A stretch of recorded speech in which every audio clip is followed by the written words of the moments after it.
Hello, everyone. This is Sebastian McMahon from IA Financial Group, and I'm here to bring you the weekly economic review for the week ending March 26, 2021. So this is the first review of the spring, and again, we're joined with by our chief economist, Clément Gignac. So good morning, Clément.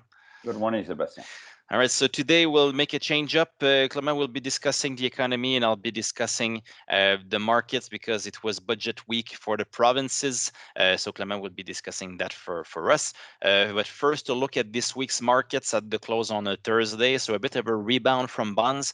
Interest rates are taking a bit of a breather, even went a little bit lower this week. So 2% gain for the long index on the week, 0.9% for the broader universe index. But year to date, you're still in very negative territory for bonds, but at least a bit of a respite here. But expect more pain as the year goes by. We think still that the long-term trend is that interest rates should be grinding higher with time. Equities negative on the week, emerging markets minus 3%, then Nasdaq at minus 1.8. After that, you had the TSX -1, -0.7 for Europe and Asia, and the S&P 500 rather flat on the week. Year to date, you're still in very healthy positive territory in equities. Other markets, well, the price of oil down close to 5% on the week, pushing the Canadian dollar lower. The euro was also a bit lower on the week, and the price of gold was down by 1% on the week, so still looking for a base here for the price of gold. So as I said, I will now hand it over to you, Mr. Gignac, to cover the economic landscape. Thank you, Sebastian. So I will do my best, and just like you usually do each week, I will start with the COVID. So this week, we found interesting that, in fact, just to share, have an idea how much time it will take to reach the herd immunity. If at the current pace of vaccination, that is US, UK, it's this summer. But in fact, and could be even earlier than that, since the vaccination campaign working very well and accelerate from the second gear to the overdrive or third gear these days of the Canada, we talk about spring next year, and in Europe, unfortunately, we talk about summer, September 2022. So take that with a grain of salt.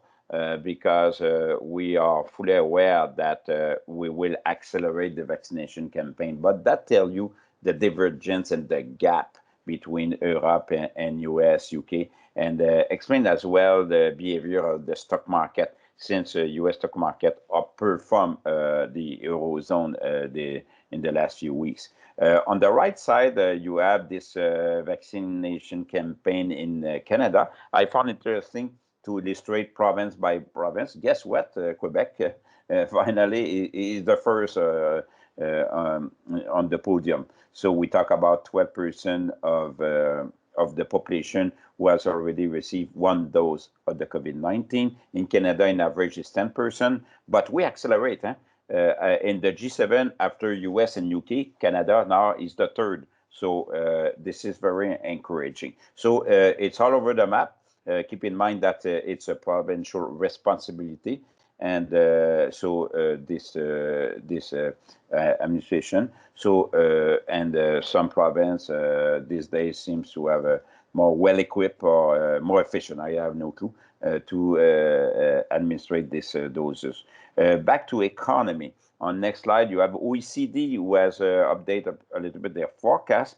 Interestingly, now the central projection is in fact in the past it was more the optimistic projection, but now the optimistic scenario in the past has turned as the baseline scenario for the recovery of this economy. This is the worldwide economy. You have a many dotted curve.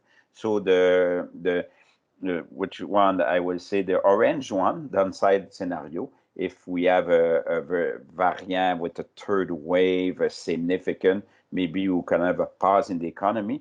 If we continue with this baseline scenario, is the purple, excuse me, and you can see that the recovery will continue. And we have even an optimistic scenario now, the green upside scenario, the green curve, that the output gap for the worldwide economy will be closed by early next year. So we will see. It's interesting. keep in mind that a year from now, a year ago, I have to say, the world economy has plunged by 10%. So it will be something if the upside scenario come true, that by beginning of 2022, we will have recovered all the output gaps. So stay tuned. We will keep you updated on that. But in the meantime, talk about the personal income in US. You have two curve. Maybe, yeah, thank you. Two curve. The green one is the personal income come from the labor compensation, the wages compensation. So we have not recovered totally yet. In fact, the losses. But notice if you add the transfer payment, the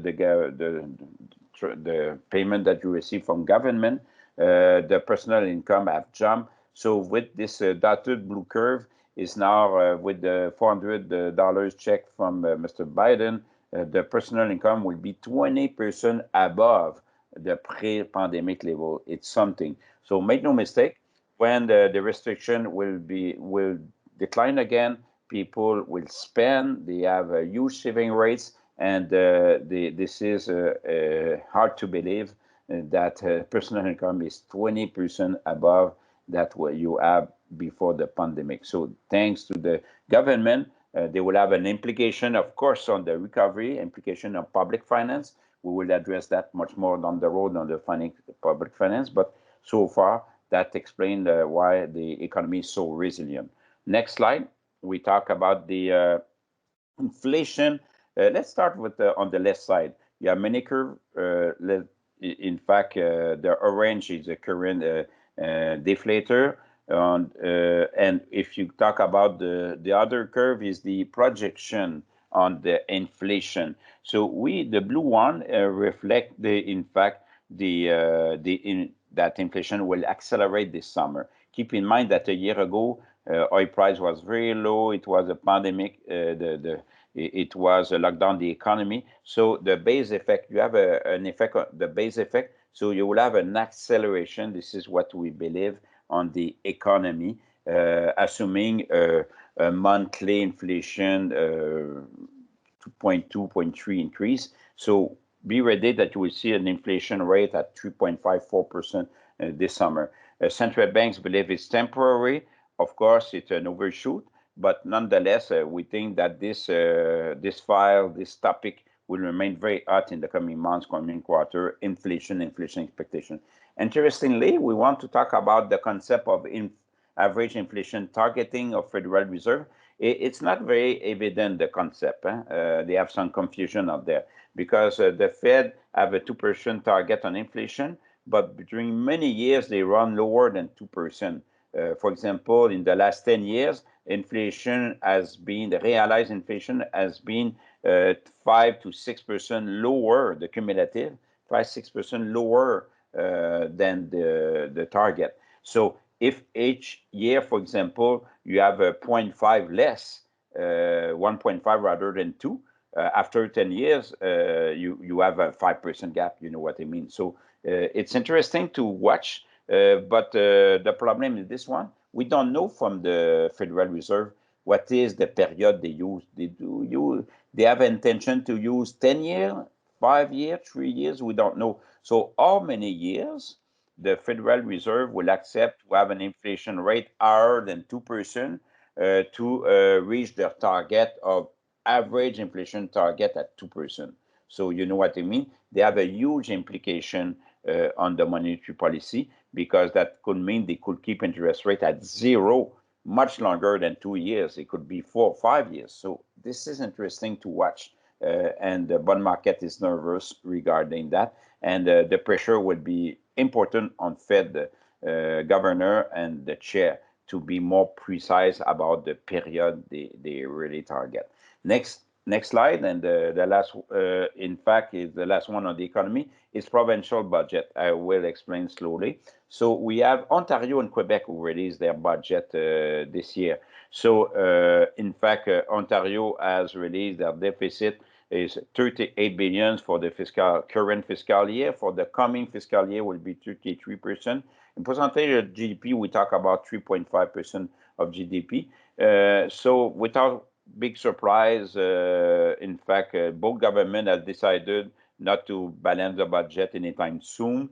This is still in the pandemic. You have still uncertainty. I think it's the right thing to do. Ontario, in fact, talk about in the central scenario to balance the budget 8 years from now. If the economy perform better than expected, it could be 2 years earlier.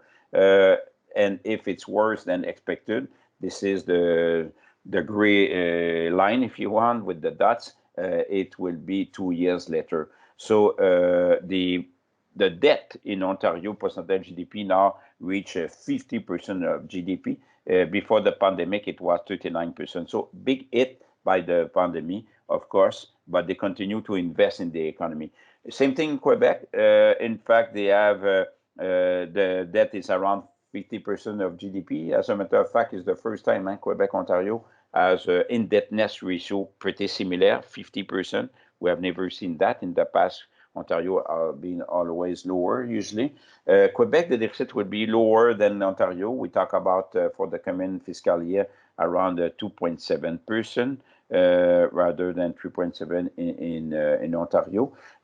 Quebec, in fact, will balance the budget only 7 years from now. So they put on hold because in Quebec, we have a law who requests to have a balanced budget after 5 years. So they have put on hold, they freeze the process for 2 years. So it will be only after the Quebec election that you will know really what is what will be the roadmap to have a balanced budget. Is our taxes, more austerity?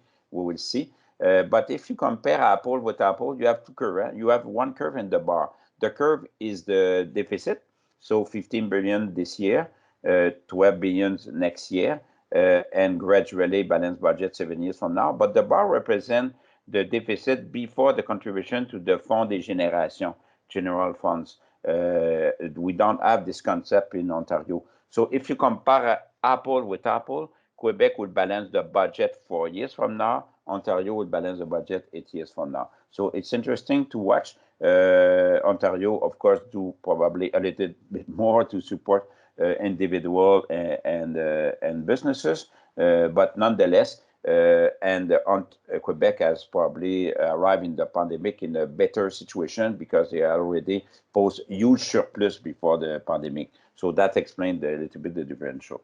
So has been long a little bit, Sébastien. Sorry about that. Back to you to talk about financial market. Sure, thank you. There was lots of stuff on the economic side this week.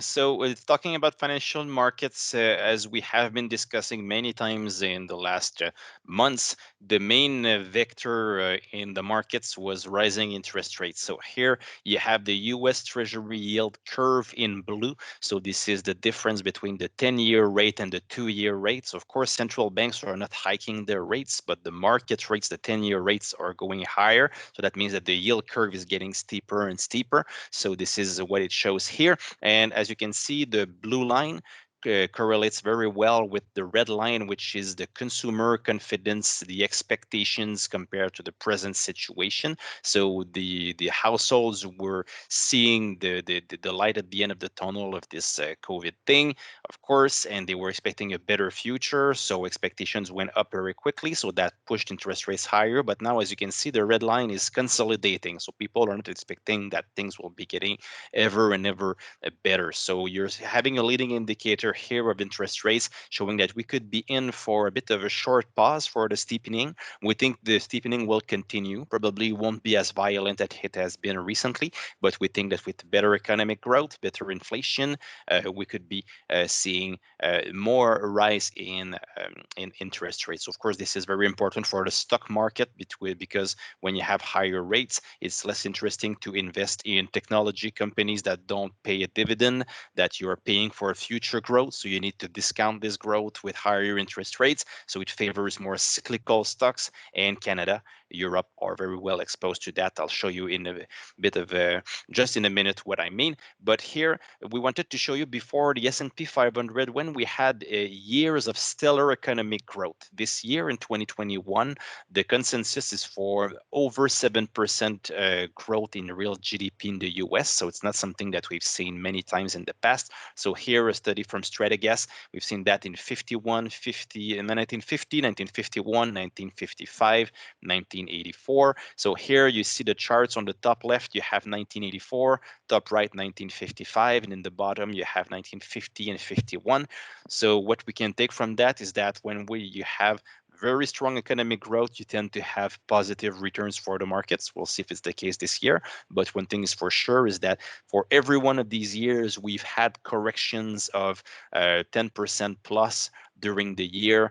So don't be surprised if we do have an episode of a correction during 2021. It's completely normal to have corrections during up years. At the end of the year, we should be higher, but expect more volatility now than you had since the lows of 2020. Of course, 2020 was very volatile at the beginning of the year, but the straight arrow that we've been going up since last spring, at some point could be in for a pause, some volatility, some consolidation, maybe a bit of a correction, and then going higher. So you never know, you can never time the markets, but don't be surprised. This is what historically typically happens. So as I said, value, it means Canada and Europe. So higher interest rates, stronger growth, more cyclicality, higher prices on commodities. Well, that means that you want more value in your portfolio. So here a table, you see the US is very much growth, China too. But after that, when you go down to Europe and Canada, this is where you have value. So this is a big part of our strategy. We want to be more exposed to this. So Canada, Europe are overweights within equities. So we're overweight equities, underweight bonds. Within equities, we tend to be underweight in US and we tend to be overweight Canada and Europe and we end up with an overweight in equities. And this is the theme for 2021. TSX, maybe one last chart. On the left, you have two curves. So the blue one is the earnings from businesses on the S&P 500 divided by those of the TSX. So that means that when the line is going higher, the blue line on the left-hand chart goes higher, that means that the businesses in the US are making more profits than those in Canada.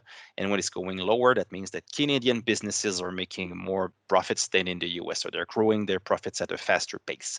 As you can see in the 2000s, it was all Canada. After that, it was all US. Now looking forward, it could be a return to the mean, could be an outperformance from Canada because the green line, which is the price of commodities, but inverted just to fit the curve. So that means when it goes lower, commodity prices are going higher. So with pressure on commodity prices, we could see a replay of the 2000 decade and see an outperformance of the TSX. On the right, another way to look at it. So you take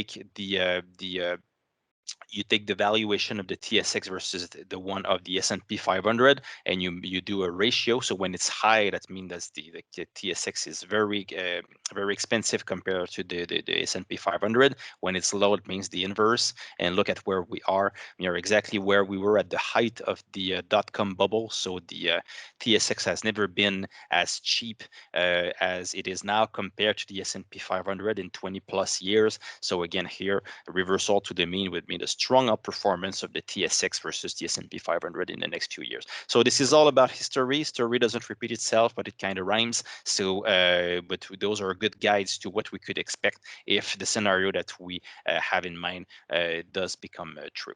So, what to watch next week? So in Canada, we'll have GDP growth.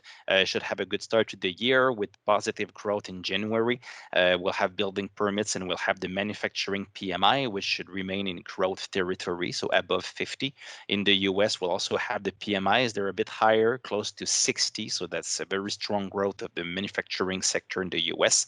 We'll have non-farm payroll. So the jobs report in the US expected to be at 565,000. So that would be a sharp acceleration in the pace of jobs creation. Would be very good news. And that would push the unemployment rate down to 6%. Again, very good news if that happens in the US. So that wraps it up for the week. IA.ca equities.ca/economy is your go-to web page. You can always subscribe to our newsletter if it's not done already. If you want a copy, a PDF copy of this presentation, just write at economics@ia.ca and we'll send it to you. So thank you everyone out there for your trust. Thank you, Mr. Gignac, for your expertise. You're welcome, and have a nice weekend. Thank you, you too. And we'll be back with another edition next Friday. Thank you.